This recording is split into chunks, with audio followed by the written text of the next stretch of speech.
This journey began documenting an exceptional early music concert featuring American soprano Sarah Frank, a concert to be performed in Imola's historic San Cassiano Cathedral. However, we became part of an even bigger story, a 400-year-old celebration of Catholic heritage and the Madonna, the protector of this Italian city, whose many miracles throughout the ages continue today with the gift of music in the Sounds of San Cassiano.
What a crazy thing, flying to Turkey to fly to Italy.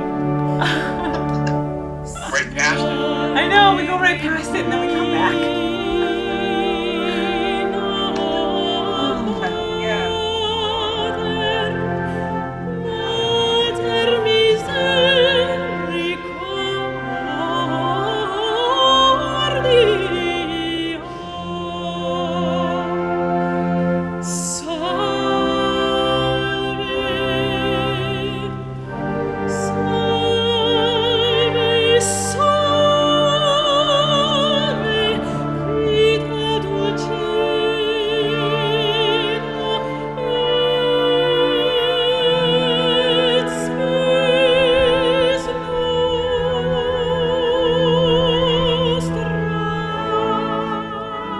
Welcome to Imola, a small city of about 68,000 in northern Italy and home to San Cassiano Cathedral. Every year, the community of Imola dedicates a week to their protector, the Madonna. Hundreds gather to process the image of Mary from her home in a small nearby church, Piratello, to the magnificent San Cassiano altar for 7 days of festivities. This year's culminating event featured 5 musicians. They filled the transepts with heavenly sounds in a concert program dedicated to the Virgin Mary, bringing to life San Cassiano's walls with the sounds of centuries past. On the following day, the town gathered to march the Madonna back to her home at Piratello. Yeah, I think it's like breathing history. You know, it's kind of something coming to you. The history is echoing into the music, is echoing what you are doing. I think for me it's not just important, it's vital. It's part of it's part of my way of being. Carlo Follevesi, conductor, organist, and early music scholar, performs around the globe, traveling often between Japan and his home country of Italy. After accepting the job of organizer and conductor of the San Cassiano concert, he assembled a group of early works spanning the ages. There are a few pieces from the last 200 years, and a Mozart piece from the late 1700s, among others. But the entire first set of the concert was written before 1650, including the Montserrat pieces from the 14th century, and the concert opener, O Quam Mirabilis, composed by St. Hildegard of Bingen circa 1132.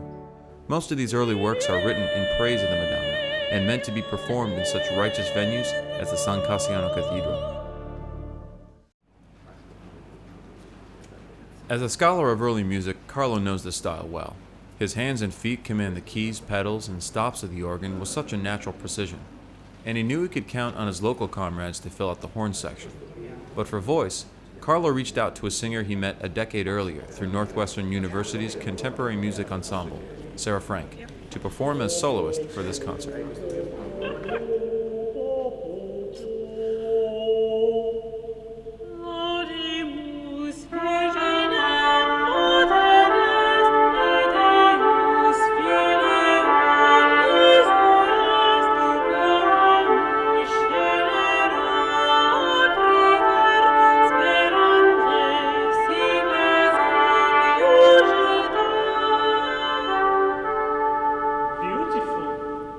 Carlo and I first met at Northwestern, and he, I believe, was working on his Fulbright, and I was either in my junior year or my senior year, my fourth or my fifth year at Northwestern. There was a couple pieces that we sang on a new music concert, and I remember really liking his style because he really likes early music. So his style has some hints towards early music Baroque style, but more contemporary harmonies, which I thought was very cool. Then Carlo and I were not in communication at all for 6-7 years, and he randomly went online. He looked me up. He found one of the recitals I did with Ruben, and he particularly liked our Messian set of songs, and he contacted me to see if I'd be interested in coming to Italy last year. And so we just continued that relationship this year with another concert.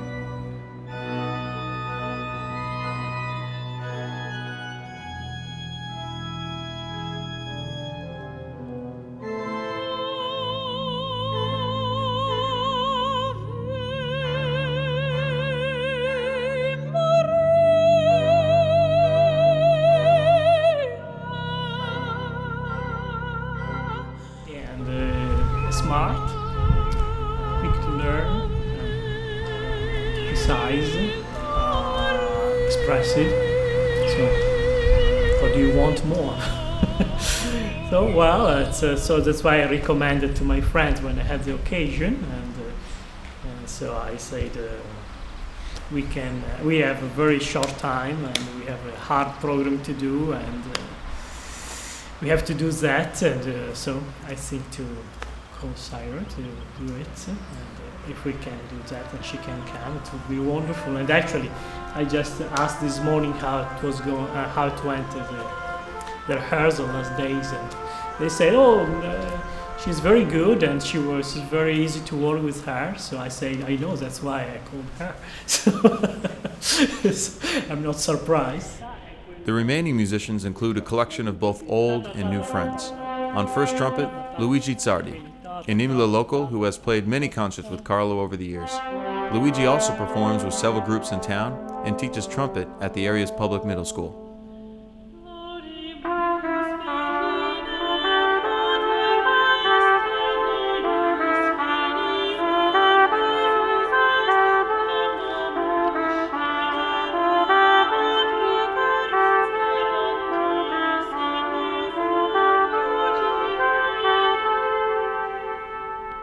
Le emozioni sono tante, perché questo concerto è in onore della Beata Vergine, che è la Madonna che è nell'altare. There are many emotions, because first of all, this concert is in honor of the Holy Mary, which is held in the altar, major altar in this church. Nella mia famiglia questa immagine è sempre stata molto importante. La nostra famiglia è devota a questa immagine. And his family, in his family, this image of Holy Mary is really important, and all his family is devoted to this image.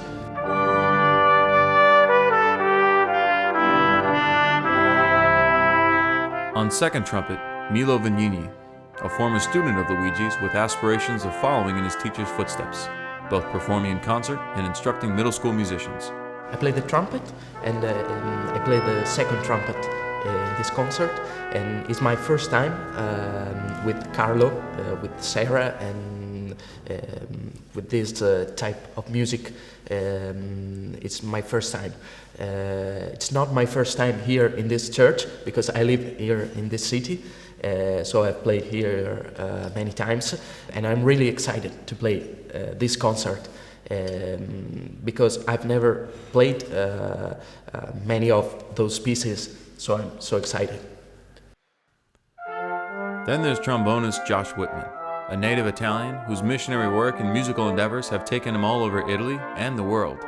He's known Milo, and especially Luigi, since moving to Imola. I've only been in Imola for 5 years, and one of the first things I did when we moved here was I looked up the band just to give me at least one opportunity to play my trombone. So he would be one of the first people that I met 5 years ago here in Imola. He was always very nice and very welcoming, so I think that's the first thing I noticed with Luigi. And Milo, the same way. And then Carlo, really we just met last year to do this concert together, back in September. And he lives walking distance from my house, about 2 minutes. So I've gone over to their house and had coffee, and he actually gave me a very special Japanese chocolate that was made with some sort of algae. It was fantastic. I don't know what it was, but he shared a little piece with me because it was coming from Japan. So I think just we connected on a human level very well. So it's easy to work with each other, and we enjoy and love music, and we also love the kind of older style of music. Finally, there's the San Cassiano Cathedral. Its large open nave and vast dome ceiling have such an impact on the resonance of the music. It's designed specifically to make every little sound echo up to heaven. I remember being across the street at the Museo and seeing the cathedral and walking into it, and anytime a singer walks into a big room like that, it's just so tempting to make sound with your voice and to sing, because you just look around and there's just so much space for the sound to echo and reverberate, and you just want to make music in a space like that. So I just remember thinking it would be very exciting, and so it's very neat that now the next year Carlo had to schedule a concert and plan a concert in that space. I mean, when I play in a church like this, I always feel that I have to talk with the church, with the acoustic of the church, and it's always different, and it's even different when people are inside. The acoustic changes, and every time I play a rehearsal concert, I always try to talk and to let the sound live in the acoustic of the church, and I think this is pretty magic. Just the idea of ending on a song, and we all stop playing or singing, and then you're hearing it some more, and it keeps on going. In fact, I can't wait to walk in there this afternoon and just start playing around, just seeing how the sound goes. In that case of the cathedral, it's really big, probably it was thought for some kind of music, and the size of the church is already a kind of a relation between humans and God. San Cassiano serves as the bishop's seat of the Imola diocese. The diocese built this cathedral after the old one was attacked and burned to the ground. That was back in the mid-1100s. But soon Imola rallied and began building San Cassiano circa the year 1187. This time they decided to build inside the city walls. Good idea, because pieces of those mighty walls and all of the cathedral still stand today. Construction of San Cassiano lasted 90 years. And that's not so bad, considering they had no modern technology in the 12th century, just the basic rules of architecture. Looking around today, you can imagine the whole town congregating inside the cathedral to pray, worship, and sing. As time passed, San Cassiano's Baroque style needed some refreshing, so they remodeled the interior in the late 1700s and finished up the facade in the 1800s. Throughout the years, the bishops of San Cassiano wrote an impressive history too. 3 of them advanced to the highest seat in the Catholic Church, the Bishop of Rome, also known as Pope. Meanwhile, the current bishop of the Imola Diocese, Bishop Thomas Girelli, is a great supporter of local arts and classical music. The bishop was at my concert last year. The bishop was at the concert last night, and he stood at the end and thanked us and spoke with us and said a prayer with all of us to Mary, thanking her for her grace. And it's a unique experience to be a part of. And growing up Catholic, it has some special meaning to me. Being so close to a bishop, we don't see many bishops in Wisconsin. I think I met a bishop maybe like once as a child, but now twice I've been able to meet this bishop, and he's a really nice person. He speaks English, but he goes out of his way to speak Italian slowly to me so that I can practice. He's a very personable character, and so I enjoy having that like semi-relationship with a man so high in the church.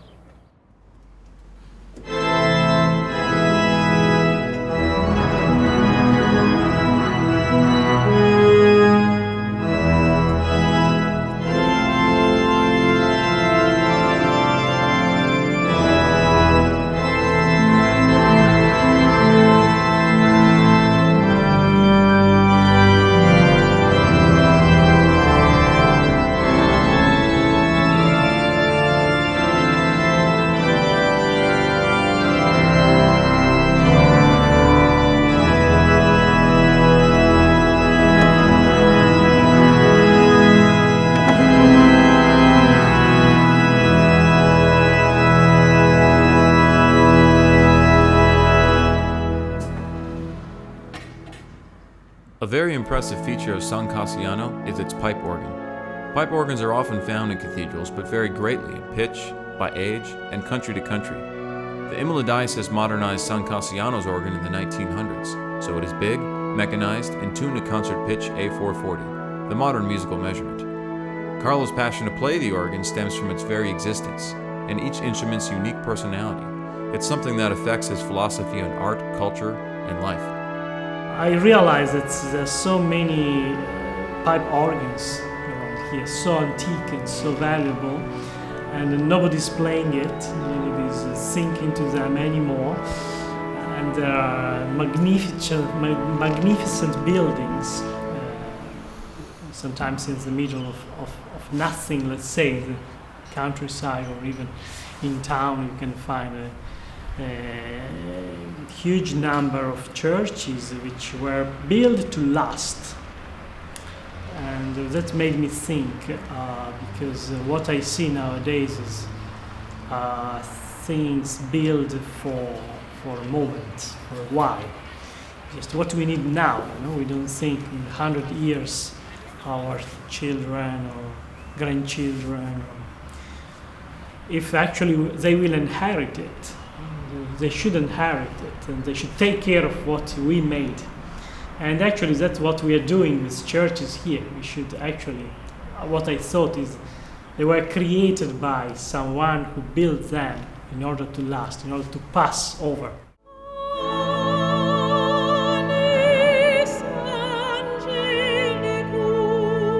The pipe organ inside San Cassiano should pass on to many more generations. This instrument alone is enough reason to hold a concert, but the story behind the present-day concert in the San Cassiano Cathedral goes much further. It all began one chilly spring night in the 15th century. A lone pilgrim, Stefano Mangelli, walked along the ancient Roman road Emilia-Romagna, which stretches from Milan to the ocean. He was a couple miles outside of Imola when something miraculous happened. It's a very long road. It has a very long history since Roman times. Underneath Emilia-Romagna, the road, there is the ancient Roman road. So it's been there forever. So a pilgrim is coming along this ancient road, and Mary appears to him, and she tells him to build a church for her, to build a church in honor of her, and then people can come and pray to her, and she will listen. And so he builds this church for the people of Imola, and Mary, the Madonna, becomes the protector of the people of Imola. And it's continued through centuries. They built a shrine to the Virgin Mother at Piratello. It stands 4 kilometers outside of downtown Imola. As word traveled, people began making pilgrimages from around the world to Piratello to pray to Mary and ask her for help, looking for answers to their troubles, injuries, illnesses. And according to the church, Mary listened and performed hundreds of miracles. The people rejoiced in their answered prayers, and the Diocese of Imola decided to dedicate a holy day to bring the image of the Madonna to the bishop's seat at San Cassiano for a celebration.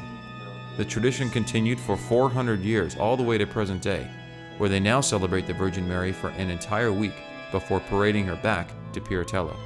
The whole community is involved in these events, this procession. So I'm in Imola last year, and I took video of this procession going through town with just thousands of people following this image of the Madonna through town to the center, the big square, and then they listened to the bishop talk about the Madonna, and it's incredible to watch. You don't have to be religious to enjoy a religious ceremony here in Italy. It's more about the tradition and, keeping it alive and keeping your traditions important.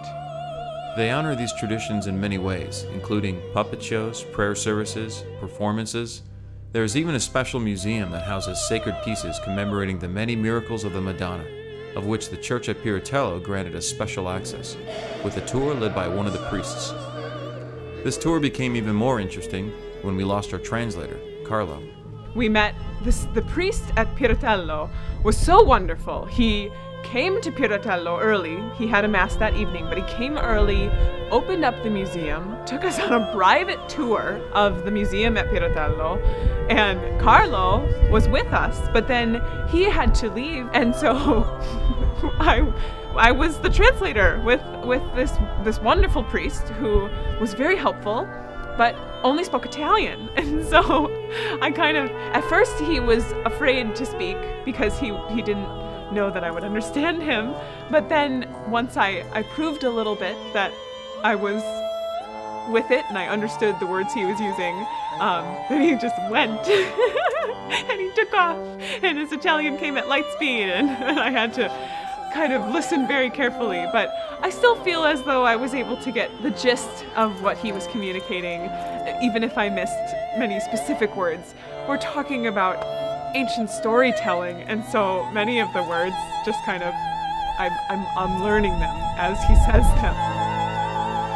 While Sarah developed a new Italian vocabulary, translating the church's old stories of miracles and answered prayers, we felt an overwhelming sense of awe, surrounded by such rich history. They're fulfilled prayers. It's the most beautiful thing to see all of these depictions of man fallen from a horse, man fallen in the river, child fallen from a balcony. There's just a lot of falling happened in Italy. But these people who didn't die, or someone who didn't die of the plague, or someone whose mother survived some terrible illness, and it was after they prayed to the Madonna, and so I think we also took a shot of these little medals that say GR on them, and that means grazie ricevuto, and thank you received, meaning that they received a miracle, they received the gratification of having their prayer answered. And so they send these plaques back to Piratello, these medals to put up on the wall. And that was what impressed me about this last year. When Carlo and I sang, we sang at a funeral at Piratello last year. I just happened to be able to help him with that. And in the organ behind the altar in Piratello, there are a bunch of those medals up on the wall. And I remember looking at them and saying, Carlo, what are these? Why are they here? And so he explained to me then the miracle of Piratello, and lo and behold, now I'm here this year, a part of the celebration. This is why we're all here. For 531 years, the Madonna's presence in Imola has been felt and honored with paintings, medals, prayer services, puppet shows, and finally, the concert, capping off a week-long celebration in praise of her grace. So this was kind of the final concert, the final evening that Mary will spend in San Cassiano. And then today, she is being processed across town, and they will walk all the way to Piratello. It's not that far. It's maybe 5 or 6 kilometers. But it's a ways, and they will do the procession the whole way. And it says those who want can walk with, and I'm sure it will be a crowd of hundreds, if not 1,000 people or more, who walk along. And it's accompanied by a brass band. So our players from last night will probably all be playing and accompanying the Madonna and playing hymns, and people will be singing, and it's just an incredible thing to see. So Sarah, Carlo, Luigi, Milo, and Josh had the honor of performing a special concert for the Madonna, celebrating a tradition that not only holds spiritual, but also historical significance for the community. At some point, if we acknowledge what was done before us and what we actually inherited, and we think we have to take care of it, actually, we at the same time we must be creative. We're not just passive. Taking care of something doesn't mean just to keep as it is. If you keep as it is, it will get damaged and rotted. You always have to keep moving. And it's a little, around here you can see there. Actually, it's crashing down over there. So if you don't take care, it will just crash down.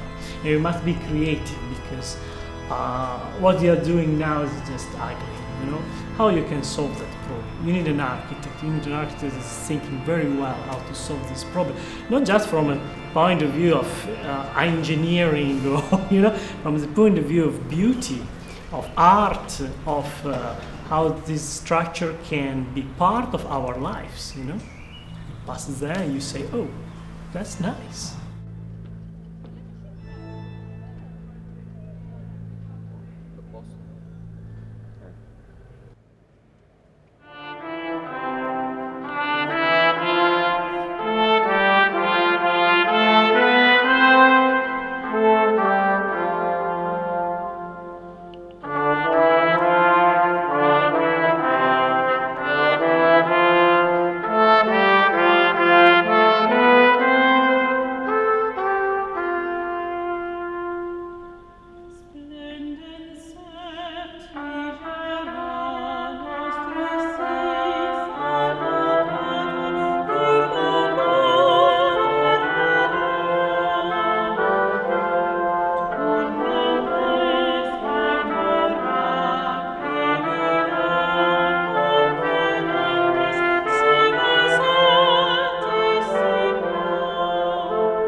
Sei solo.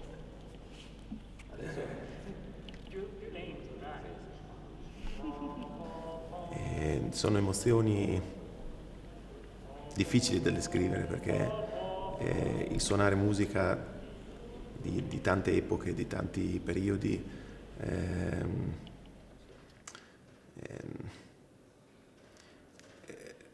è come se trovassimo dentro di noi facessimo rivivere qualcosa che è stato scritto, è stato pensato tanti secoli fa. All of this music was written to use in church. So even the composer himself would have been working in a church and would compose the music to fit that church. So it's obviously the best place to do that is in a church that has these very large areas where the acoustic kind of just continues on.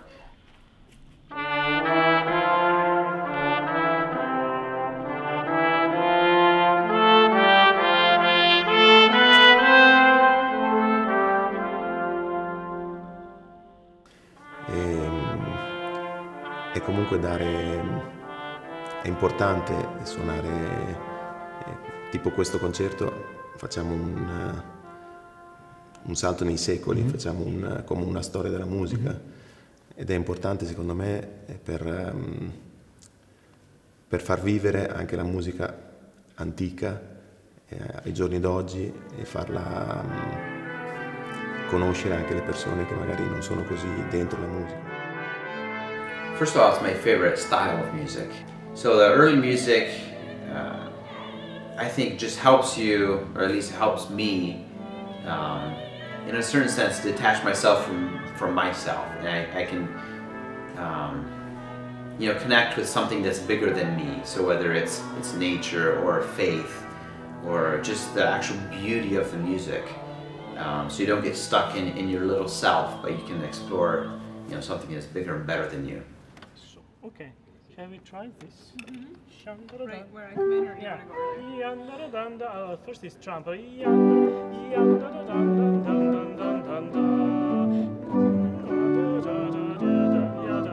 This is major. Early music is a world of very specialized artists, and they're very particular about the style of ornamentation and the style of just like the way the music moves. Some pieces are more dance-like, some pieces are a little more angelic and ethereal and lofty, but really understanding the structure of the music is important. And this is something I will be learning my whole life. This is not something that, I can sit down and study in a book for an hour or 2 hours a day, and I could do that, but that would help.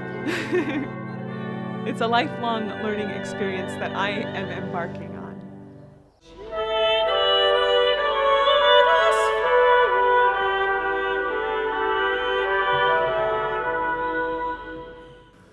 E anche se io non riesco a parlare in inglese, Even if he can't communicate in English with us. è bello che ci sia il linguaggio della musica che comunque è universale. Loro, they will follow you, and then if you take a breeze, it's really nice because you have this. This is so nice. Se per caso c'è la piccola. Sì, almeno così vi prendete. Ok, quindi. Half the time when we'd stop and we'd have little discussions, we would know exactly what we were talking about. Even if I didn't know those words previously in Italian, it was obvious because we were talking in the same language, musical language. It's all the same. Especially since most of the language we're used to using in the US and around the world is Italian for music. So you just have to get used to hearing the notes being called the notes of the scale. So do, re, mi, fa, sol, la, ti, do, si, do. There's a part in the middle where it's actually just a trio, or there might be organ too. So it'd be two trumpets and trombone playing. And it's just very, very smooth, and we kind of fit together as a just a perfectly oiled machine, and it's kind of working its way around this theme. So that spot right there is where I almost feel like crying as I'm playing because it's so moving, so strong. So that would definitely be my favorite, and also the most difficult, I think, that we're playing. It's a difficult piece, I think, for the singer, and also for us instruments to connect with her and to make sure that we're together. But definitely a beautiful piece. It's really exciting to imitate Sarah because she's a great singer, and I think she is really in this music. So it's kind of learning for me from her because I always try to imitate her sound, her voice and her movements inside the music. E anche per noi suonare questa musica antica, io tipo trovo divertimento nel scoprire sempre cose nuove, è come se fosse musica che anche oggi è ancora attuale e c'è sempre da scoprire, è divertente nei canoni trovare musica viva, cioè trovare continui cambiamenti. I'm really excited about Monteverdi, the two pieces by Monteverdi and the one by Schutz, because there's a lot of imitation. They are some kind of polyphonic music, so it's really nice for me to play those pieces, because not only I have to listen and imitate the first trumpet, but every musician in the group and the voice as well. And then it's the importance of a concert, it's the way you actually transfer your feeling to the audience. So. Carlo ci conosciamo da tantissimi anni. E ormai cioè, anche sotto il punto di vista del lavoro so come affronta il lavoro, insomma, per arrangiare. Il divertente è che qualcosa stasera sarà diverso dalle prove, ma sarà anche questo parte del concerto e la particolarità, quello che darà la chicca, diciamo, a questo concerto. I hope they can experience a little bit of the awe, that overwhelming sense of awe that you feel inside a cathedral. You walk in the doors and you're opened up to this hundreds feet high ceiling. It's just so impressive. And then to have that music echo through the halls and the transepts, it's so beautiful. And this music in particular is so meaningful to this image of the Madonna, which is right next to us. The program was, of course, mostly honoring Mary and all religious works, but several Ave Marias and Salve Regina.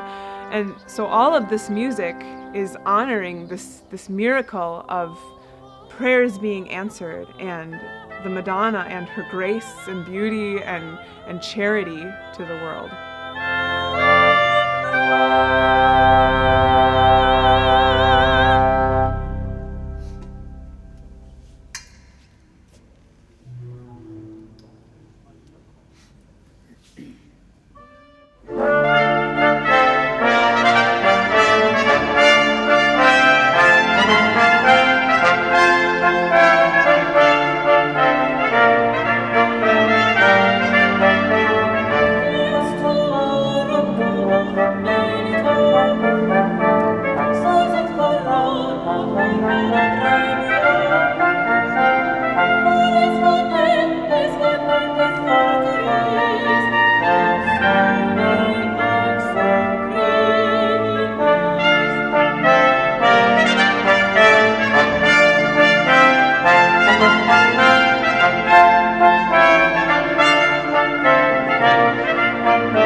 Thank you.